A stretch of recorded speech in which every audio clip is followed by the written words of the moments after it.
Hello everyone, my name is Nate Njenga. My name is Lukman Hassan. My name is Lauren Hilda. Hi, my name is Amani. My name is Melissa. And my name is Kendi. It means a lot for my career as a debater and my passion for the love of the game, for the love of the trade.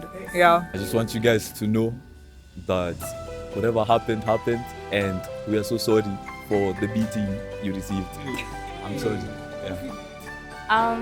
So we've broken for main cup, and this is our first time doing this. And we were originally really scared. So we're so grateful. We're really grateful that we made it here. We never thought it would happen, and we're also really excited, but also scared at the same time.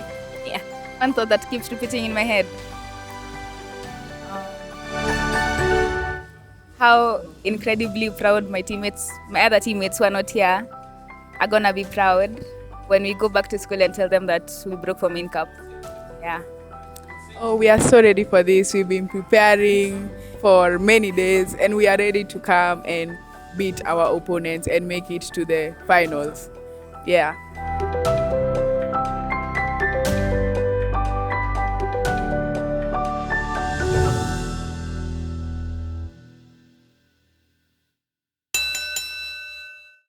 Before I begin, I take my PRs anyhow. If you want to shout, if you want to do anything, as long as I'm not directly in the middle of a point, I'll probably take your point. I'll allow you a maximum of 3, if that's fine.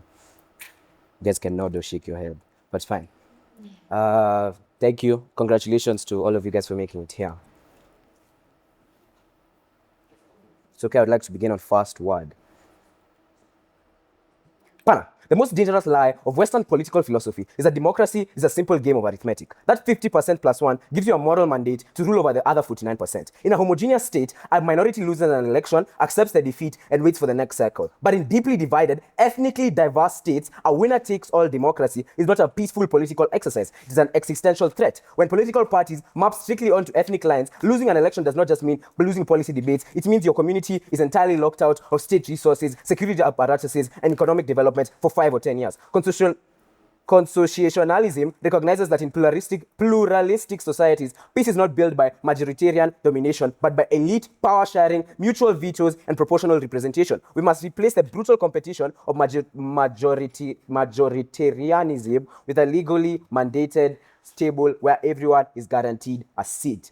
We are incredibly proud to propose. Just a few points of signposting that you're probably gonna get from my speech today. First is the dismantling the existential anxiety of elections, how power sharing removes the violent do-or-die nature of majoritarian voting. Second, guarantees of proportional resource equity, why consociational frameworks prevent the ethnic weaponization of the national treasury. Third is the safeguard of the mutual veto, how veto power protects minority groups from structural tyranny by the majority. First point, now a few points of setup is the anatomy of the divided state. Panel, we must frame this debate around the stark realities of deeply fractured post-colonial states. In ethnically diverse nations, voting is rarely about ideological manifests. It is an ethnic census. People vote for one of their own because history has taught them that an executive branch occupied by a rival ethnic group translates to marginalization. Panel, I think that it's very important to notice that in the place this debate is set, it's set in what we currently see right now. We see that for the most part, our country is being ruled by someone who has picked everyone to be underneath him just from his community, and he's only serving the interest of his ethnic group. We think that this is something bad, and that we think that constitutionalism is an institutional design built on 4 structural pillars. First, we think it's for grand coalitions. We think this looks like the executive branch must structurally include representatives from all major societal blocks. We think that this will be mostly a thing for minorities because it's very unlikely that the big ethnic groups will need to form coalitions at the point in which they do not necessarily need them as much. Second, we think proportionality is very important to this debate. Public sector jobs, cabinet positions, and development funds are distributed proportionally according to population size.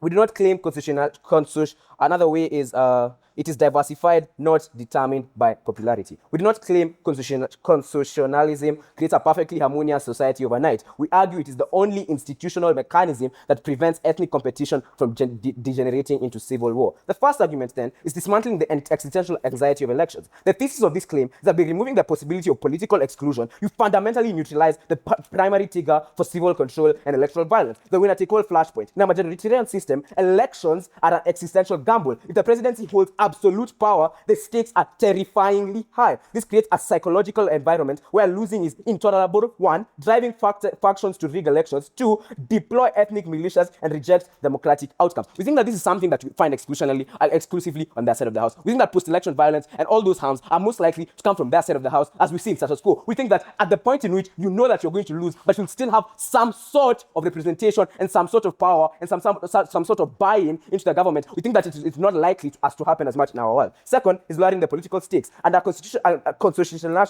constitutional framework, the stakes of an election are lowered because the outcome is structurally non-catastrophic. Even if your preferred candidate does not win the highest office, your community leaders are legally guaranteed a seat in the Grand Coalition and a proportional slice of cabinet power. The outcome of this is when you strip elections of their do-or-die nature, you transform politics into an ethnic battleground, into a bureaucratic negotiation. You secure the baseline peace and stability necessary for any democratic state to function. The second argument is guarantees of proportional resource equity. The thesis of this claim is that constitutionalism solves the systemic injustice of state-sponsored economic marginalization along ethnic lines. The imperial presidency. In majoritarian states, the winning factions views the state treasury as their exclusive prize. They direct infrastructure, roads, hospitals, and public investments exclusive to their backyard, leaving opposition-leaning regions structurally undeveloped. We think that this is very bad, and we think that this is something that will continue on for a long time unless it's stopped. Therefore, panel, I feel like at the point in which they argue for status quo, they have to show us a way in which that they will stop all of this. They will stop the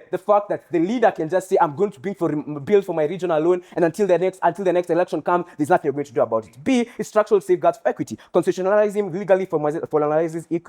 By forcing a grand coalition and mandating proportional distribution of public expenditure, it becomes statutorily impossible for a dominant group to systematically starve a minority region of development. I feel like the point in which we've reached as a post-colonial state is mostly a fundamentally flawed system. And the way to stop this is, the only way to stop this, we feel, is through these policies. The strategic impact is this directly builds long-term national cohesion. When citizens see that their access to clean water, roads, and schools is legally guaranteed, regardless of who wins the presidency, their loyalty shifts away from ethnic survival networks and begins to anchor the legitimacy of the formal state. We think that this is actually a very good way to, it acts as a great check balance, because we feel that on that side of the house, you see that as soon as a minority loses, they more so just duck their tails between their legs and walk away. We think that this is not likely to happen. At the point in which everyone has a proportional slice of pie, we can see who is actually actively doing more work. Therefore, it is likely that people will actually have a check balance system. The third argument is the safeguard of the mutual veto. The thesis of this claim is that minority groups must have formal institutional mechanisms to protect themselves against the tyranny of a permanent majority. A is the flaw of simple majorities. If 2 or 3 large ethnic groups form a permanent demographic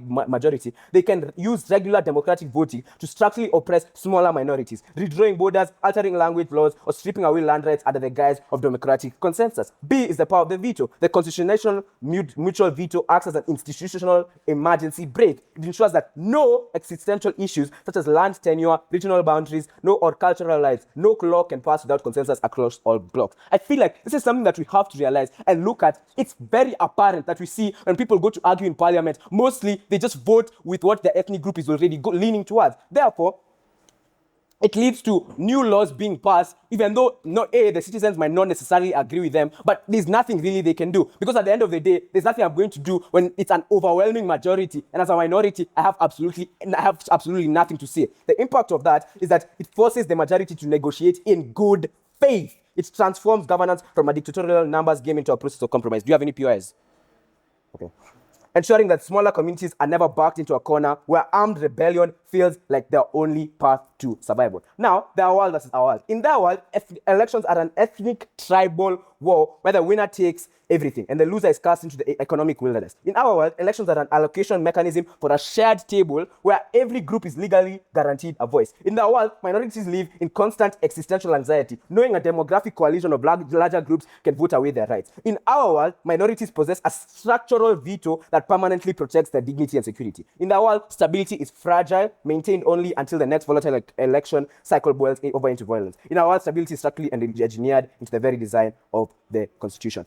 In Kwame's words, if you didn't get anything from my speech, remember this. You cannot build a stable house if you use the bricks of one room to smash the walls of another. Majoritarianism is in a deeply divided state. It's a mathematical calculation for violence. Constitutionalism is the radical recognition that regulates inclusion, and that true democracy is measured not by how easily the majority rules, but by how safely the minority sleeps. We emphatically beg to propose. Thank you. We'd like to thank that speaker for that very fine speech. We'd now like to welcome the first opposition speaker to open the opposition case.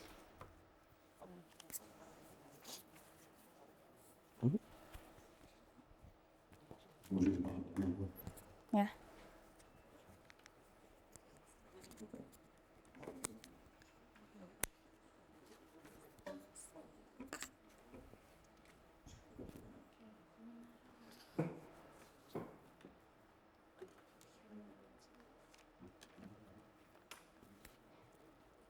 My time begins in 3, 2, 1.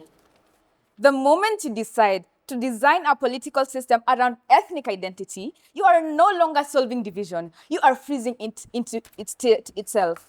We oppose the motion because while constitutionalism is presented as a tool for peace, in reality, it risks turning ethnicity into the permanent currency of politics, where access to power is determined not by shared citizenship or national vision, but by group identity. And that is a dangerous foundation for any democracy because it reshapes how people see themselves in relation to the state, not as individuals with equal political standing, but as permanent members of competing blocs that must be balanced against each other. At its core, this debate is not about whether inclusion matters. We agree it does. And in divided societies, inclusion is essential for stability. The real question is whether the best way to achieve inclusion is to legally lock power into ethnic group bargaining as a permanent structure of government, or to build institutions where politics gradually move beyond identity and towards competence, policy, and national interest over time. Point. We believe constitutionalism fails that test. Denied. Honorable adjudicators, my fellow teammates, and my worthy opponents, my name is Melissa Mushami from Kianda School, proudly opposing the motion that states, in ethnically diverse states, this House supports constitutionalism.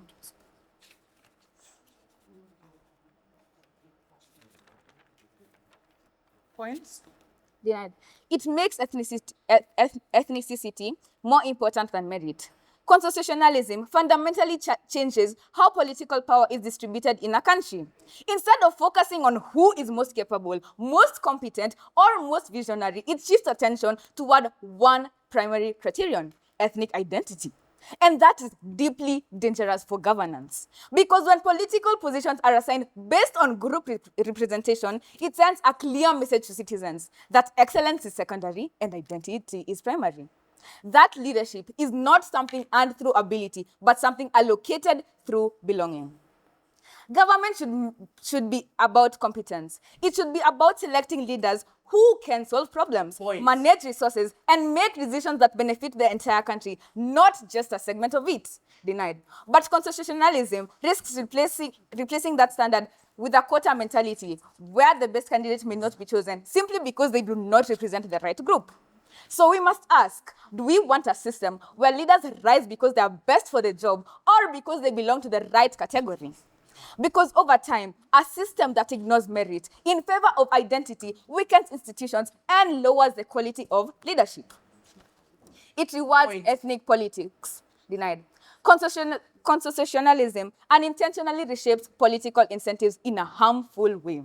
Instead of encouraging politicians to appeal to all citizens, it encourages them to become representatives of narrow ethnic interests. Why? Because political success is no longer about convincing a national electorate. It's about securing and defending a group representation. Denied. So politicians are rewarded for speaking as defenders of the ethnic community, not as leaders of a unified nation. Campaigns become less about national development and more about group bargaining power. And when leaders gain support primarily by appealing to ethnic identity, national unity becomes harder to build, not easier. Denied. Because even after elections, politicians remain accountable to first their group, not to the country as a whole. So instead of asking what benefits the nation, politics becomes reduced to what benefits my group. And that is exactly how division is sustained, not reduced. It treats the symptoms, not the disease. Constitutionalism does not remove ethnic tension from politics. It simply structures governments around it. It manages division, but it does not reduce it. And that distinction is crucial. Because the real problem in ethnically diverse states is not that people are different. The problem is when politics forces them to see each other primarily through that lens. What we should be aiming for is a political system where citizens vote based on policies, competence, and ideas, not ethnic identity. A system where political competition gradually reduces the importance of group identity in public life. But constitutionalism does the opposite. It embeds ethnicity into the highest levels of government and makes it a permanent feature of political negotiation. Denied. So instead of healing divisions, it preserves them in institutional form. And once you institutionalize identity, it becomes much, much harder to ever move beyond it. It assumes ethnic groups are politically uniform. Panel. Another flaw in constitutionalism is that it treats ethnic groups as if they are single, unified political blocks with one set of interests. But that is simply not true. People are complex. Their interests are shaped by their income, education, profession, geography, and personal experience, not just ethnicity. A farmer in one community may have more in common with a farmer in another community than with an elite politician forming their own group. But constitutionalism flattens this complexity. It assumes that identity alone determines political interests and then builds government around that assumption. The result is a political system that ignores real social and economic divisions and instead overemphasizes ethnic categories. And that leads to bad representation, not better representation, because it forces people into political boxes they do not fully belong into. With that, I rest my case. I'd like to thank that speaker for that very fine speech. I'd now like to welcome the second proposition speaker to enhance the proposition case. Here.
For starts, I think my POI is loud. They don't usually take loud, but I can't see you guys from here. So just shout POI and I'll see if I'll take you.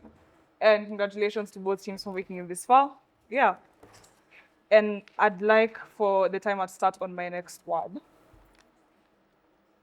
Panel. We think that someone somewhere in one of the smallest tribes in the country, on the deepest depths of Turkana, thinks that they're not getting enough from the government. They think that they're not properly represented in politics because that one man from their community maybe tried to run for member of parliament and failed drastically. We think that these are the people who the government needs to serve, and for that reason, this house believes that concessionalism should exist in ethnically diverse states. Never been proud as proposed. A few things you're going to get in this speech, right? You're going to get 4 key pieces of rebuttal that we think should prove to you entirely as far as first speakers are concerned, and maybe even arguments as a whole, or proposition takes the case. You're going to get 3 key arguments and a comparison on whatever you get from prop and what you get from op, and why we think comparatively, panel, proposition wins this debate by far. But what did you get from first op, right? First of all, they come and talk about how government structure should not revolve around ethnicity and it should not be designed around which tribe you belong to. Panel, we like to bring you to what ethnically diverse states look like. We think that people are so deeply entrenched in their tribes, they're not willing to look at anything else. We think we give you the example of Kenya, right? Where things mainly happen because people want their man in power, right?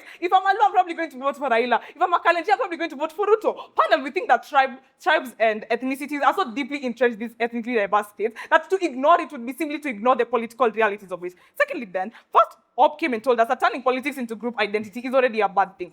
Panel, it already is group identity. We have people usually come together in order to ensure that one person enters parliament. In fact, panel, we think that it's so much better for it to be group identity rather than whatever it is you get from opposition. But we'll get to that to our third argument, right? Thirdly, then, they come and told you that inclusion is essential in politics. Question, which side of this house essentially does inclusion much better? We think that that's proposition simply because it represents more people. But fourth piece of rebuttal, then, who is more capable and competent, right? It's not like we're necessarily choosing one person from our community to necessarily become the president, right? Because opposition tries to paint this picture of this person's not going to serve other people, they're probably just going to serve their community. Panel, it's only a representative, and it's not going to be just a random man who was sitting in his house and was taken out to be the representative. No, it's only going to be somebody who's credible, somebody who's known by the community and has their interests at heart. We don't think that we'll take a random person. It's only going to be somebody who the community has chosen to represent them. We think that's it for our rebuttals, right? But three key arguments then. Firstly, why do we think we prevent ethnic domination and the winner takes all system? We think our third argument is why winner takes all is necessarily bad. But our first argument then, A, people want their tribal mates in power. Panel, did you get this from Pastor when he tells you that people are going to be more open to necessarily losing an election once they know that they're still going to be represented? Panel, we think that if I'm from probably one of the smallest tribes in the country, I wouldn't necessarily want my man to be the president. I probably just want him there so he can bargain for me. Maybe I need a hospital in my area when you don't think that winner takes all system does this most effectively. But then, panel, we know the winner takes all system is necessarily bad for these people, right? Because that 50+1 votes overpowers all of those other 49 ethnic minorities are not represented in this system. But then B, we think that these people are not necessarily better represented on team opposition. But why is this necessarily the case? Comparatively, communities don't get what politics is supposed to give them. We know this politics, by putting these people in power, you're giving them the opportunity to simply say, hey, by the way, there's someone from my local area who's there in government, who's there sitting in that parliament, and ensuring that people in this area are well represented, right? But second argument then, why do we think stability is more ensured on our side, especially in these ethnically diverse states? We know people are more likely to accept losses on our side. What is the reality, panel? We know people already vote based on ethnicities. We know people are already suffering from the violence that comes from ethnicities and election violence, panel. But why is that necessarily better prevented on our side? We think that on our side of the house, panel, these people are at least feeling represented. Example we can give, panel, within the 2007 elections, we had Kibaki and Raila running for president, right? At the point in time whereby Kibaki won, the low people and the Raila supporters were saying, hey, by the way, this man should be in the government, and we think that he deserves some form of power, right? Well, these communities felt as if they were getting attacked. The point in time whereby the government is not representing them. And then that's when somebody came and said, hey, by the way, he should probably have a seat in parliament. Panel, now imagine if we do that for all these other communities that feel underrepresented. We will at least, at the very least, panel, be satisfied by what the government is giving them. But nextly then, we think nation building is more important on our side because hostility is already present. But which side mitigates hostility better? We think on team opposition, what you have is one person who probably has the majority votes, probably getting into power. But on our side, we think that there's probably somebody from every community going to say, hey, by the way, I think that I should bargain for you guys. But why is this necessarily good for the governance as a whole? We think that these people, they're serve as check and balance mechanisms. At the point in time whereby community leaders are being corrupt. Let me give you the example of Kenya, right? Let's say somebody who's a particular Luo maybe is probably in power. We think that other community leaders are not going to let people corrupt them, right? We think that that leader who's representing Swahili people, maybe even representing the people in the side of Muranga, Turkana, maybe even Mandera, they're not going to let the government necessarily abuse their people. There's somebody in that parliament who's bargaining for your rights, who's bargaining for resources for you, and you're going to get that on our side of the house, panel. But we think that at the point in time whereby these communities are bargaining for you, essentially make the lives of these people better. But until that point, are there any pure eyes? We proceed. We think you necessarily make these people's lives better at the point in time whereby there's somebody who's able to fight for them in parliament. But third argument then, we think cooperation is so much better on our side rather than the winner-takes-all system. What is the winner-takes-all system, panel? We think that 50+1 votes can necessarily overpower each and every other person within that 49%. We know that's comparatively bad. Why? A, elections become violent. People don't feel represented. People don't feel like they're being heard by the government. And this is necessarily bad on team opposition's case at the point in time whereby people are not satisfied with the government. Secondly then, people are underrepresented because sure, maybe there's an MP, maybe there's a senator, maybe there's a governor representing you, but panel, my community specifically is not represented, meaning our interests as a community are not necessarily being represented on team opposition. Thirdly then, national cohesion is not necessarily guaranteed on team opposition at the point in time whereby the winner-takes-all system only puts one person in power, right? We know the majority votes simply shouldn't necessarily guarantee the fate of these 49% of people, but panel, what do you have in opposition? What do you have in proposition? But why does that prove that opposition's case is inherently better for the governance system as a whole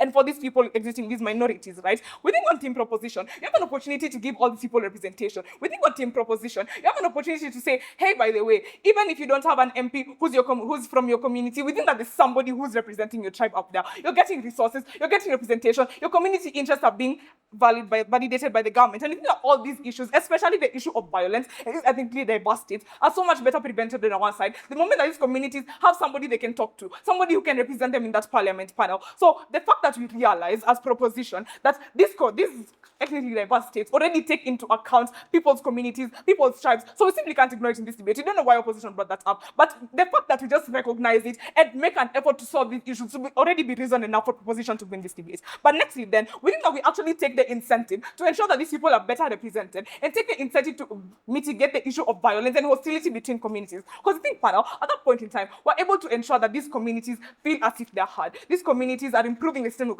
governance, and the present democracy is already enriched at the point in time whereby there's somebody to ensure that whatever you're doing as the president of this country and whatever I'm doing as a representative of this community, you can't do anything to oppress my community, panel. We think this even encourages the major leaders within these governance systems to act better and act in the interest of each and every single person. Because now, panel, they'll be forced to consider who am I affecting, who are people in these communities, and now there's somebody there to ensure that, hey, by the way, if you're not acting in the best interest of my Konso community, my Dahalo community, I am going to have you reprimanded for it, panel. With that on our side, representation is so much better. But then, panel, if you get nothing from this speech, we think you should just take the lives of the people who are changed on type proposition. You should just take the millions of people who feel as if they're not heard by the government. You should take the people who feel as if the government is corrupt, and the fact that proposition gives us an opportunity to change that. And we think that, panel, if you remember anything from this debate, just remember, on our side of the house, we're giving ethnically diverse communities an opportunity to be properly represented. Because current democracy would be so much better if everyone was represented. For that reason, panel, put the ballot in favor of the team that stands with the people,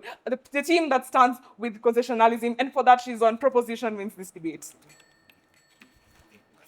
Would like to thank that speaker for that very fine speech.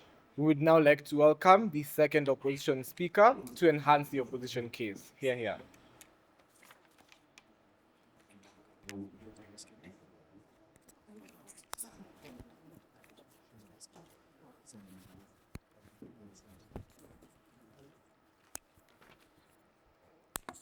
Similarly, we'd like to remind speakers that POIs are useful in terms of enhancing engagement within the round, and we very highly encourage speakers to not only ask, but also take POIs.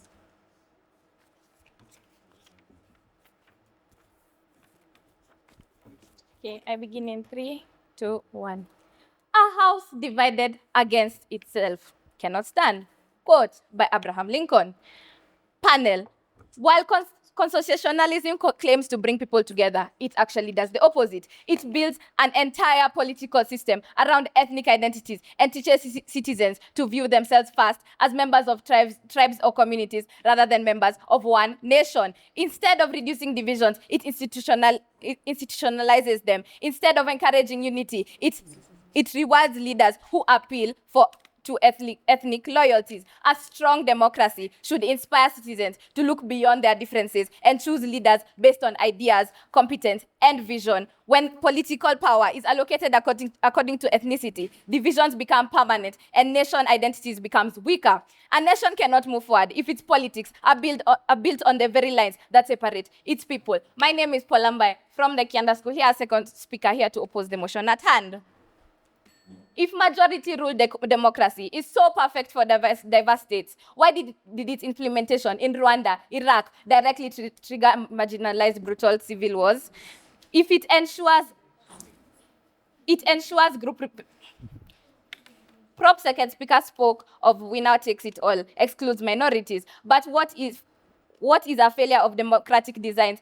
Not a justification for ethnic power sharing. The solution is stronger institutions, fair representations, and equal citizenship, not constitutionalizing ethnicity as the basis of governance. My first point, it depends ethnic division rather than building one nation.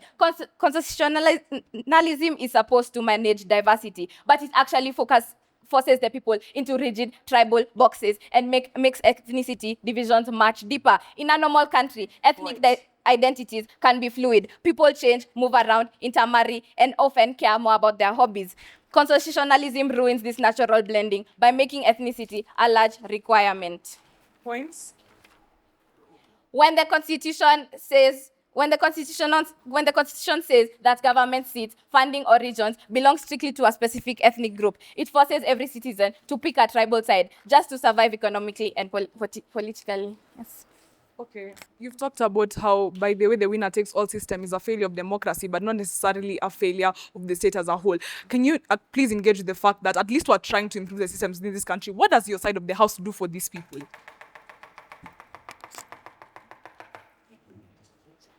For now, I'll let my third speaker take that when she's talking about it in a speech. Thank you.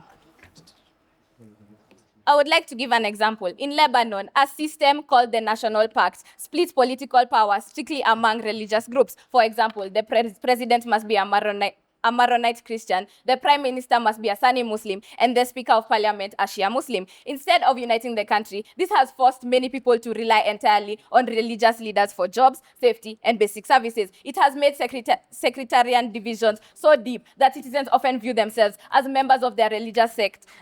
First, and citizens of Lebanon. Second, keeping the country permanently divided. It creates insufficient government. Constitutionalism creates a highly inefficient government by replacing merit-based hiring with strict ethnic religious quotas. When a constitution dictates that civil service jobs, cabinet ministries, and military commands and judicial seats must be divided proportionally amongst specific communities, skill and professional talent take a backseat to tribal identity denied.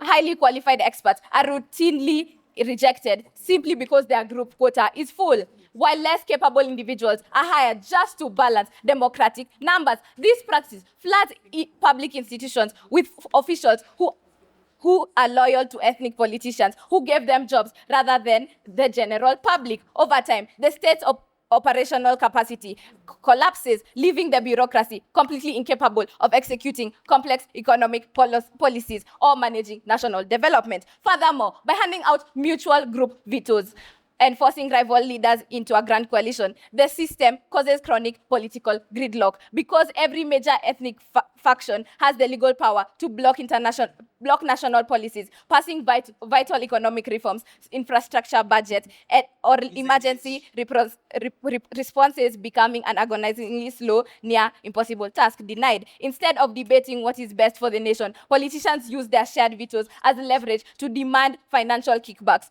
or personal favors with their specific elite factions behind closed doors. This turns the government into an expensive, paralyzed club where no single leader can be held accountable for failure, as politicians simply point fingers, blames their coalition partners when public service breaks down. Please engage. Constitutionalism is a fundamentally flawed strategy because it merely patches over the surface level symptoms in ethnic conflicts while leaving the underlying disease of tribal animosity completely untouched. The true disease in a divided state is the deep-seated fear, historical trauma, and lack of trust between different communities. Instead of treating this by encouraging interaction, integration, and shared national goals, constitutionalism accepts these divisions as permanent by carving ethnic separation directly into the constitution through quotas and vetoes. The system effectively builds walls between communities rather than bridges. It treats coexistence as a transactional truce between hostile campers, ensuring that citizens continue to view their neighbors through a lens of ethnic rivalry rather than as fellow nationals. A clear example of this is superficial fix, the Good Friday Agreement in Northern Ireland. While it successfully stopped the immediate violence, its rigid power-sharing walls have entrenched sectarian segregation in housing, schooling, leaving the underlying societal divisions largely unresolved. By focusing entirely on keeping a fragile peace through elite handshakes, this system prevents deep political and social healing required to cure a divided nation. When a government's entire structure is designed around balancing tribal math, it stops the natural evolution of society. True national unity requires a political arena where ideas, policies, and merit matter more than ethnic identity denied. Constitutionalism actively suffocates this healing process because its survival depends on everyone remaining strictly inside their assigned identity boxes. It creates a fragile, artificial stability that can shatter at any moment because the root causes of the hatred were never dismantled, just legally managed. The fundamental flaw of the proposition's case is that they mistake a fragile elite handshake for an actual deep-rooted peace. Constitutionalism does not unite a country, it segregates it, treating coexistence as a transactional truce between hostile camps. It merely patches over the surface-level symptoms of ethnic tension while leaving the underlying disease untouched. As the Roman philosopher Seneca once wrote, a remedy is too late when the disease has taken hold through the long delay. By delaying true integration, constitutionalism lets the disease of tribalism rot the state from within. True, lasting stability in a diverse state is built by encouraging politicians cross ethnic lines to win votes, allowing citizens to unite around shared economic issues, and rewarding merit over tribal math. Let us choose a future where a citizen's voice is defined by their ideas, not by ethnic identity. We beg you to oppose. Thank you. We'd like to thank that speaker for that very fine speech. We would now like to welcome the third proposition speaker to close the proposition substantive. Here.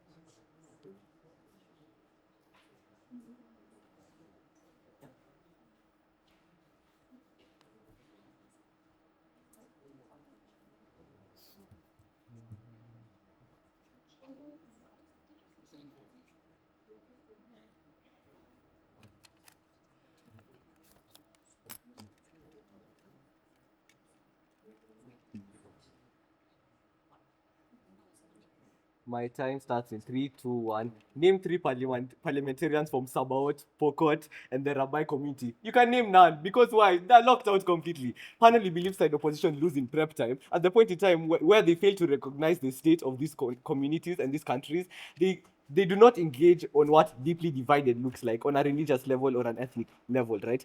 We tell you that ethnic divisions look like, for example, in Kenya, where a majority of those voters are tribal, where a majority of those people do not get civic education, right? So they vote irrationally and emotionally, right? They also lose at the point in time when they run an entirely negative case, do not provide a counterfactual, and they also don't show how they solve any of these issues at all where we do. But before I go on any further, what do you get from my speech? You're going to get some rebuttals, some analysis, what we said, and some clash analysis. Okay, so what do we get from them so far? They come and tell us that government should be about competence. Sure, we agree, we want a competent government, but that's better achieved when we don't have majoritarianism, and that's the biggest problem in this debate. Panel, why is it bad to have a winner-takes-all situation? Majoritarianism, what is this? This looks like populism, where the dominant ethnicities/religion are the ones ruling, as we brought about throughout this debate. This means that the interests of the dominant party are prioritized, right? This looks like the Kenya and the Kikuyu, in Kenya where the Kikuyu and the Kalenjin dominate parliament, right? That looks like the other communities not having a say and they have this sort of veto power and they can just be overruled, right?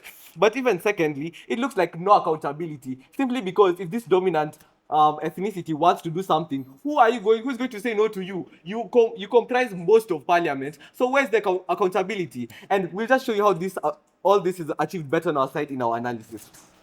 But even second, they also tell us that these politics become about what benefits their communities, but we believe that is simply untrue because that exists on their side of the house because of majoritarianism for the reasons I have listed. But even secondly, we believe we uphold meritocracy better because when you have a diverse parliament, right, you're less likely to make decisions on behalf of your specific community, on behalf of your religion, because other people can say no, other people can refuse, right? So on our side of the house, we get more meritocratic decisions than their side of the house and we get more accountability. They also come and tell us that decisions won't be made because everyone hates the other person. But we believe this is so illogical. Why? At the point in time where people are aware that there will be equality, why will they be opposed to this idea? Notice the biggest problem right now is the fact that people don't feel equally represented. That's why there's a lot of tension, and that's something we solve on our side of the house when we give these people. In the best case scenario, you have someone in office representing you. In the worst case scenario, you still have someone. There is no worst case scenario. But even secondly, we are not picking random people. It's not likely that some random person from Turkana is the one being picked. The Turkana community know that we have been excluded for a long time, so they want to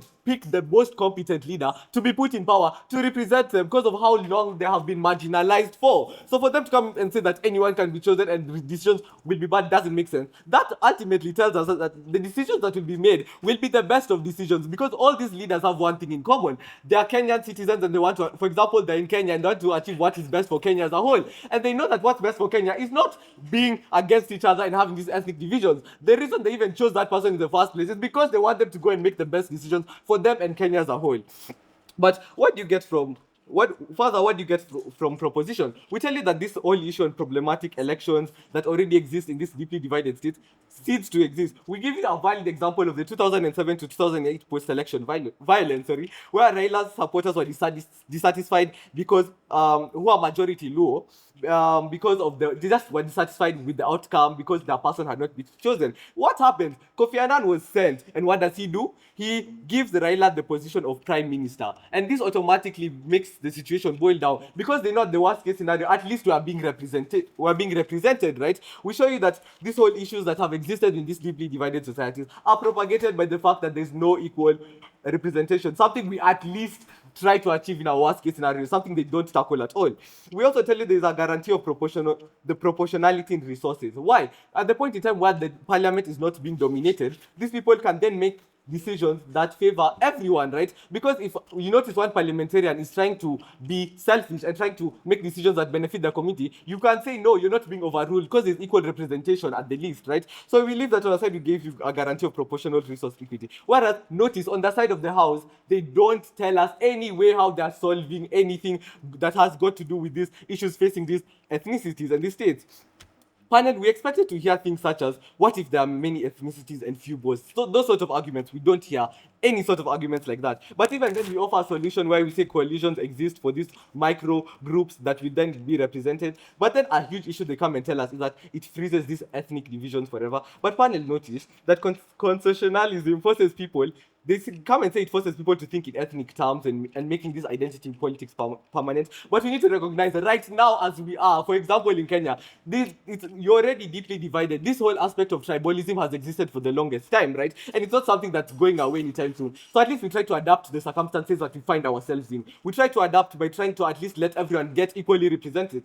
Destroying that whole aspect of majoritarian rule that they do not come here and give us an alternative. And it's not like panel democracy has solved this issue. They don't come and defend anything. So panel, what do we tell you so far? We think we win on utilitarianism. Why? At the point in time where we cater to the needs of everyone, because we get more representation on our side. More representation means more tangible outcomes for these people, more development, and so on. We believe we win on nation building because we recognize the states for what they are. We tell you that their world doesn't attempt to solve these problems at all. We argue with the motion gives us that they're deeply divided. That looks like they're not willing to compromise anytime soon. So we take it for what it is, and we guarantee you stability and cooperation, because even at the very least, you have these people that are being represented. So we give you reasons as to why there'll be more stability, simply because these leaders will just want what's best for their community and what's best for Kenya. And even if they're trying to do what's best for their community, it would come at the expense of the whole country, simply because they're not dominant, right? We also tell you that there's more accountability on our side, because at the point in time where you make a decision, it can be overruled because you're not a majority. Whereas in status quo, the one they're supposed to be defending, they don't show us any of these reasons whatsoever. But before I proceed, any of your eyes?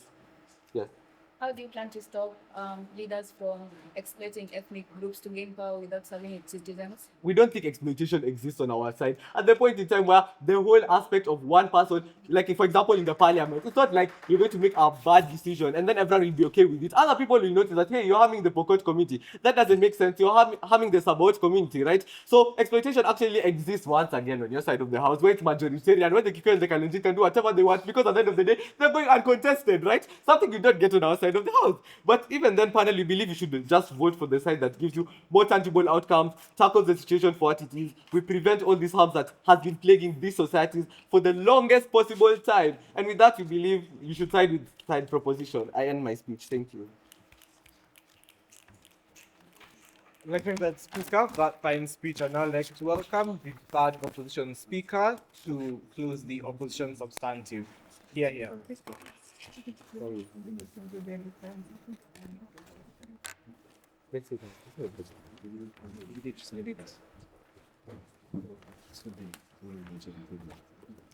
Before I begin, I'd like to say I'm not taking any POIs. What? Say again? I'm not taking any POIs. And kindly, specifically for you, don't bang the table when. Just don't bang the table. Okay. My time begins in 3, 2, 1. If the machine breaks, fix it. Do not scrap it for parts and throw it away. A quote by Madame Anne Curie. Majoritarianism, majoritarianism, majoritarianism. A big word for the core of an argument with little substance. There are 2 ways to write constitutions. One is to freeze our fears into permanent structures. The other is to create institutions that help us move beyond them. Proposition chooses the first. We choose the second. Proposition asks us to design constitutions around our divisions and hope that one day those divisions disappear. We ask a simple question. If the state itself teaches citizens that political power flows through ethnic identity, why would people ever stop organizing themselves along ethnic lines? My name is Teskiragu from the Kianda School, and I am here to strongly oppose the motion set before me. Judges, institutions do not merely reflect society, they shape it. And today we show you why consortium, that word, may manage conflict in the short term, but ultimately entrenches the very divisions it claims to solve. Now, regarding your POI that you gave to my second speaker, your solution at its best works short term. What happens when greed kicks in? I'll give the example of Burundi. While successful short term, the consortiational model unraveled in 2015 when President Pierre Nkurunziza ran for a controversial third term. The ruling party actively bypassed the power-sharing spirit of the constitution, and executive overreach eroded minority guarantees. At your best, this is the outcome. Wouldn't we rather stick with a system that at least you know you could switch? We ask for reforms to our current system. We are not saying we are perfect, but rather we are the better option. Presidents in the global field, MPs in parliament, MCAs, senators, they all come from various regions which they do not seem to understand why this works. Now, onto my rebuttals. They claimed that consortiationalism prevents exclusion. As I mentioned earlier, in Burundi, this exclusion was felt the most by the minorities side proposition claims to protect. Proposition argues that winner-take-all systems, as they have so eloquently put it, create fear because losing an election can mean losing access to power. They will say power sharing reassures minorities and gives everyone a stake in the nation. This argument assumes that the only way for people to feel secure is to tell them that they are first and foremost members of ethnic groups, rather than they are members of a nation. But every time the state allocates powers on the basis of ethnicity, it reinforces the message that ethnicity is the most important political identity. Instead of encouraging citizens to ask who has the best ideas, they are encouraging them to ask who represents my tribe. Now, proposition may respond by saying that ethnic divisions already exist and we must deal with reality. We agree, ethnic divisions do exist. What we reject, however, is the belief that the state should permanently organize itself around these divisions. Institutions shape incentives. When politicians know that power depends on ethnic bargaining, they invest in ethnic mobilization instead of building broad nation coalitions. Recognizing a problem is not the same as constitutionalizing one. Now I'll give the example of Lebanon that my second speaker gave. From 1943 to 1975, this was a consocialist country. A power-sharing system of 6-5 favoring Christians over Muslims. The system froze political identities and failed to adapt to massive demographics, which ultimately sparked the devastating Lebanese civil war of 1975. They claim their system stops this from happening, but why do we have, in fact, a civil war that occurred in Lebanon? On to my second rebuttal. They claim that it builds national unity and builds trust. Trust built on permanent ethnic guarantees is fragile. Because what happens when demographics change? What happens when new groups emerge? For example, people migrating from Somalia to Kenya, what happens to those people? Do they not get a say? Do they have to wait till the next election just for them to be included? What happens when individuals reject the identities assigned to them? A system built around ethnic categories requires those categories to remain politically relevant. It depends on people continuing to see themselves through ethnic lenses. Now, proposition responds to this by saying constitutionalism is merely a bridge and not the final destination. But judges, where is the exit? When do we remove these guarantees? Who decides when society is finally ready? Proposition gives us no timeline and no mechanism for transition.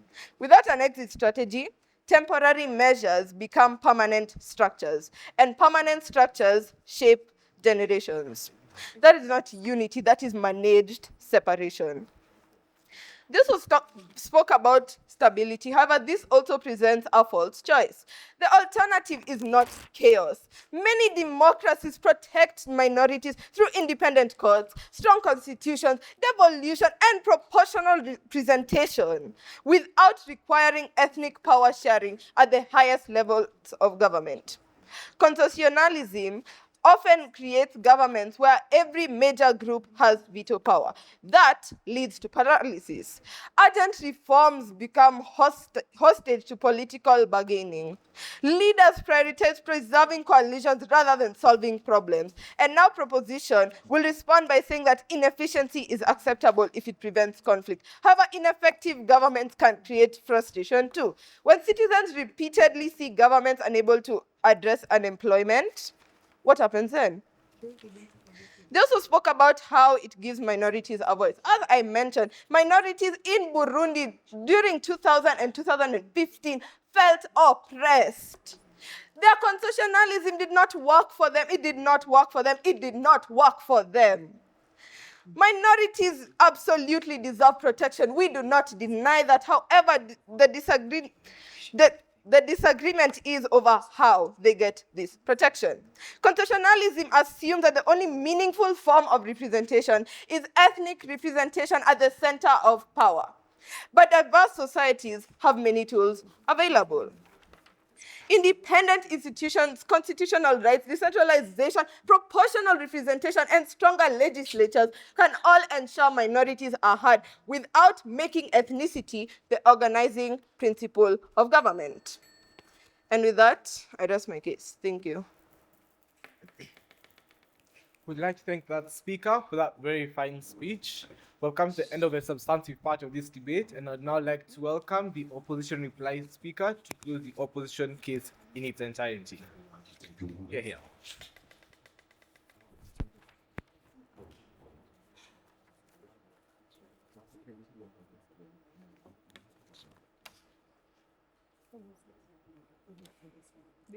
I begin in 3, 2, 1.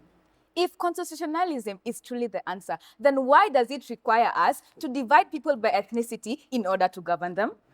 Take Kenya, for example. A main issue that we face is ethnic differences. Constitutionalism's solution to this problem is essentially deepening these ethnic differences. Our metric was long-term national unity, effective governance, and democratic accountability. On every part of that metric, OP wins. Throughout this debate, OP has consistently shown that countries succeed when citizens are encouraged to see themselves as members of one nation rather than separate ethnic groups competing for power.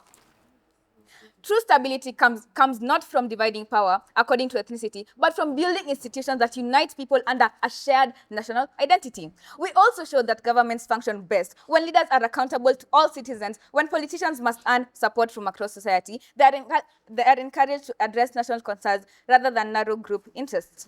Most importantly, opposition offers a vision for the future, a future where elections are contests of ideas rather than ethnic arithmetic, a future where citizens are chosen because of their leadership, not because the group they come from, a future where diversity is respected without becoming the foundation of every political decision.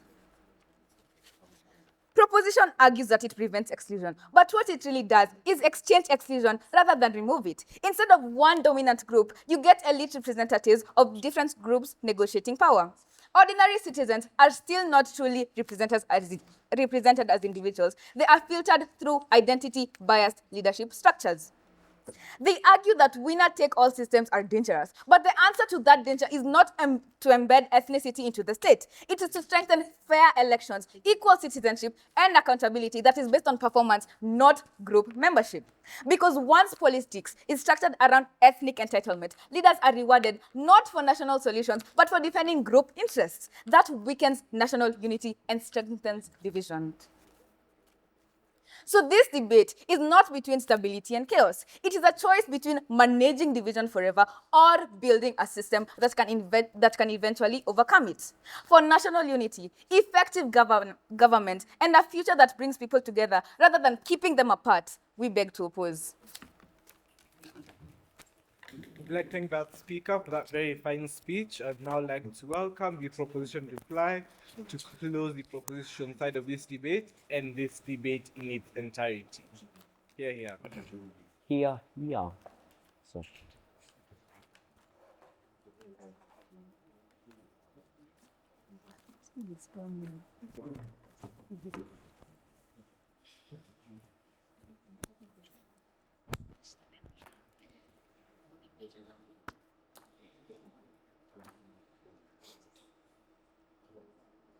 Before I begin, I want to say thank you guys for the debate.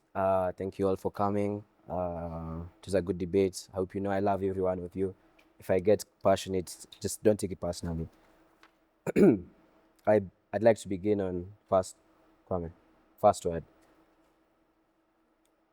Panel, this debate was never about whether diversity exists. The question we were supposed to talk about in this debate is when those divisions already shape politics, do we ignore them and hope they disappear, or do we build institutions and manage them peacefully? Panel, I think that their side completely loses at the point in which they come here and they run a completely negative case and never actively bring a counterfactual. Panel, I feel like it is very uncharitable at the point in which we come here and we give them a model. We talk about vetoes, we talk about coalitions, we talk about all of that. We give them that chart and they do not ever come to talk about it. Panel, I feel that if we were ever to run this, even on the negative case, I think they still lose. Because if you listen carefully, all the harms that they have on their side of the house still on our side, they say we have on our side of the house, still exists on theirs. And we are the only ones actively trying to fix the problem. Therefore, panel, I would like to move on to my first clash: stability versus winner-takes-all politics. Panel, we talk about on our side of the house, it is actively better because we control harms such as at the end of every single election, at the end of every single disagreement, people will just go out into the streets and fight because they feel that they'll never actually be represented by the people in office. But we feel like this is something that they never actually think about or listen to. They just come here and they talk about how they feel that if it would be better if we just didn't have these ethnic rivalries at all. And we feel that this is something that largely they can never come and argue for a dystopia that does not exist. Okay, sorry. First, the one thing that they fail to acknowledge is that we're not choosing the highest positions. They come here and they talk about how in some countries, the top religious leader and everything like that will be in charge. And that's why they feel that people will only be able to look at their leader and be like, you're the person in power, you're not going to do anything. We think that this is primarily based on the fact that they didn't listen to our model in any way, shape or form. I feel like it's very bad when P1 and P2 come up here and they tell you that we are not electing the highest person based on ethnic diversity. We we're basing this on representation, some sort of check balance, some sort of I want to feel that someone who will cater to my interests will be in there. We do not think that this is something that happens on their side of the house. Panel, at the point in which they're defending status quo, I do not think they can ever come here and talk about how tribal animosity. I just don't understand how in that side of the house they see that tribal animosity will be solved. Second panel, representation versus political exclusion. I feel like it is very important to learn that in the current status quo, that person is already not represented. When you come here and you tell us that representation is bad, we do not actively get the reasons as to why you think that is true. Therefore, panel, we do not think that anything they bring on not being represented, and they think that it would be better if we just shift away from the ethnic norms. Panel, we do not think that that is something that should ever rule or hold water in this court. I think that the side that should win this debate is the side that actively brings you a way to fix the solution, rather than just hoping and praying that we actually that the things just disappear. But I feel like this debate boils down to one question: which team actually has something to say that will benefit their world over the other one? But if these guys had come here and given us a counterfactual about civic integrationism, I think that we would have had a very good debate. However, at the point in which they come and they run a completely negative case, I do not think they can ever win, because they never actively tell us how they plan to fix those problems. Third is long-term nation building. I feel like they fail to understand that this does not have to be a permanent model. After a while, because of the check and balance system that is already there, the top people will realize that I can no longer just hope and pray that my ethnic community drives me to the top, and once I'm there, I can do whatever I want. I do not think that this is something that will happen on our side of the house. However, on theirs, we see that it is constantly happening. In fact, it is more the norm than anything. Therefore, panel, I do not feel that their side caters to the long term in any way, shape, or form. They come here and all they argue for is not even the short term. All they argue for is that they want things to stay the same. They do not want things to change. They do not actively engage the fact that they cannot win on a negative case. Panel, I don't think they should win on a negative case first, and I do not think they should win on examples at the point in which some of the examples are even wrong. With that, we address our case. Thank you. I think that Speaker, for the very fine speech, we have come to the end of what has been a very wonderful Mashujaa 12 main cup semi-finals. You may cross the floor and shake hands, and best of luck to both teams in their finals to come.